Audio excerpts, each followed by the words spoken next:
Okay, next we will do some sine and cosine calculations on the calculator. And if you have the printed notes, they look something like this. We're going to calculate the sine or cosine of these various angles as indicated. And I'm using a TI-83 right now, but if you're using a different calculator, it should of course give you the same answers. And you can write the answers down as I go through this list. This won't take long, and the important thing here isn't to simply get the correct answers on the page, it's to understand some concepts that I'm going to mention as we go through. So I'll comment on each of these briefly as we go and try to make sense of these comments. First, let's make sure the calculator is in degree mode, and you see right there it is. And so right now the sine of 45 on this calculator, we do sine 45, and it gives us 0.707. That's actually the square root of 2 over 2. And if we do the cosine of 45, it should be the exact same thing. And there it is. Those are both the same, and they're both the square root of 2 over 2. If we do the sine of 30 degrees, it's 0.5 exactly. And the sine of 60 is 0.866.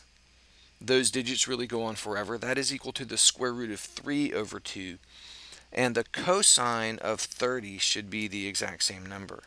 So if I do the cosine of 30, that's also square root of 3 over 2, 0.866. And then the cosine of 60 should give me a 0.5 exactly. Okay, now look at this. The sine of 5 degrees. 5 is a fairly small angle, so we get a pretty small number, 0.0872. If I do a really small angle, like the sine of 0.1 degrees, 1/10 of 1 degree, I get 0.00175 approximately. So it's very close to 0. The sine of a very small number is very close to 0. And the sine of 0 degrees should be exactly 0. And it is. Okay, if I take a large angle, like 80 degrees, the sine of 80 degrees, 0.98, rounding that 0.985. If I do the sine of 89, it's 0.9998476, you see there. And if I do the sine of 90 degrees, it is exactly 1.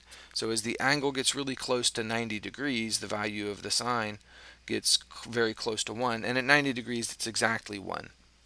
If we do the cosine of a very small angle, look at this, cosine of 1 degree, that's very close to 1. And look at that, it's the same as the sine of 89. And if I do the cosine of 0 degrees, it should be exactly 1. And if I do the cosine of some larger angles, like cosine of 85, that ends up being a pretty small number. And cosine of 89 should be a very, very small number. See there, it's very close to 0. And the cosine of 90 should be exactly 0. And it is.